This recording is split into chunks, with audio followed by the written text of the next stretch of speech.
नमस्कार व्यूअर्स, मैं हूं अमीश देवगन और आप देख रहे हैं देश का सबसे लोकप्रिय प्राइम टाइम शो आर पार। गुजरात चुनाव करीब आते ही चौतरफा सियासी एक्शन और रिएक्शन शुरू हो गया है। भारतीय जनता पार्टी की तरफ से मोर्चा संभालते हुए देश के प्रधानमंत्री नरेंद्र मोदी एक दिन में 4-4 रैलियां कर रहे हैं, सभाएं कर रहे हैं और राहुल गांधी की पद यात्रा पर सबसे तीखा कटाक्ष करते हुए प्रधानमंत्री मोदी ने कहा कि यह पद यात्रा नहीं है बल्कि पद पाने के लिए एक यात्रा है। लेकिन इसी बीच राहुल गांधी की भारत जोड़ो यात्रा में प्रियंका वाड्रा, रॉबर्ट वाड्रा और उनके सपुत्र यानी बेटे रेहान वाड्रा भी शामिल हुए, जिसके बाद भारतीय जनता पार्टी ने कांग्रेस पर घोर परिवारवाद का आरोप लगाया और कहा यह परिवारवादी पार्टी है। तो दूसरी तरफ राहुल गांधी कह रहे हैं कि मोदी सरकार देश में डर और खौफ का माहौल पैदा कर रही है, लगातार बना रही है। इसलिए मैंने नफरत के खिलाफ, हिंसा और डर के खिलाफ भारत जोड़ो अभियान की शुरुआत की है, यानी यात्रा की शुरुआत की है। उधर कांग्रेस अध्यक्ष मल्लिकार्जुन खड़गे गुजरात में बीजेपी के 27 साल के शासन का हिसाब और किताब मांग रहे हैं। लेकिन बड़ा सवाल यह है कि सियासत के इस महायुद्ध में किसका दांव कितना भारी पड़ेगा, इसी मुद्दे पर होगी देश की सबसे बड़ी बहस। यानी आज होगा सबसे बड़ा संवाद जिसमें दो धुरंधर प्रवक्ता होंगे, एक तरफ पैनलिस्ट होंगे तो दूसरी तरफ एनालिस्ट होंगे और जनता जनार्दन होगी। तो इसी पर होगा आज का सबसे बड़ा आर पार, सत्ता के नाम पर। स्वागत है आपका देश की सबसे बड़ी बहस में।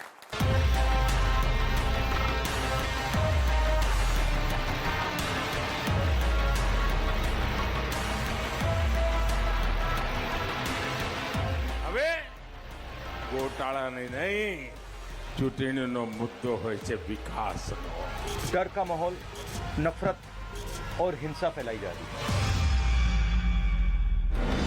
गुजरात का सियासी रण अब भीषण हो रहा है। पहले कांग्रेस ने औकात दिखाने का दांव चलते हुए पीएम मोदी पर वार किया, जिसके बाद पीएम मोदी ने भी जोरदार पलटवार किया। કે કોંગ્રેસ વાળા કહે છે આ મોદીને એની औकात બતાવી દઈશું। औकात, अहंकार जुओ भाइयों, अहंकार जुओ। मोदी को उसकी औकात दिखा देंगे। अरे माँ बाप, તમે તો બધા રાજ પરિવારો છો, હું તો એક સામાન્ય પરિવારનું સંતાન છું। મારી કોઈ औकात નથી બાપા, તમે મારી औकात દેખાડવાની। अरे હું તો સેવક છું, હું તો સેવાદાર છું અને સેવક કે સેવાદારની એવી औकात होती है। और इसके बाद राहुल गांधी की पदयात्रा पर भी जोरदार प्रहार हो रहा है। एक भाई पद माटे यात्रा करी રહ્યા છે, लेकिन इसी बीच बीजेपी को एक और बड़ा मुद्दा मिल गया। राहुल गांधी की भारत जोड़ो यात्रा में प्रियंका वाड्रा, रॉबर्ट वाड्रा और उनके बेटे रेहान वाड्रा भी शामिल हुए, जिसके बाद बीजेपी ने इसे घोर परिवारवाद से जोड़ दिया।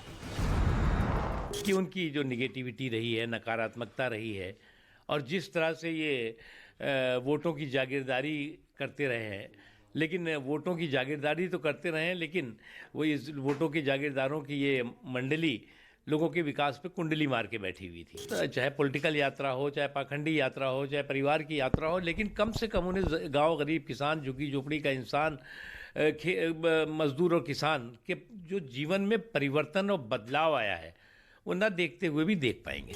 उनके भांजे, उनके जीजा, सब लोग वहाँ पहुँचे उनसे मिलने के लिए और अच्छा है।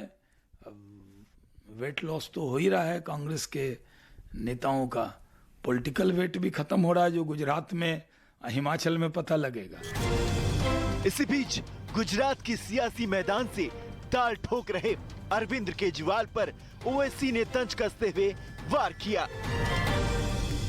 और दिल्ली का एक छोटा रिचार्ज भी आया हुआ है, उसका भी भरोसा मत करिए। लेकिन सवाल ये कि सियासी मैदान में किसका दांव सबसे दमदार है? आज जनता के बीच इसी पर होगी सबसे बड़ी बहस। तो आज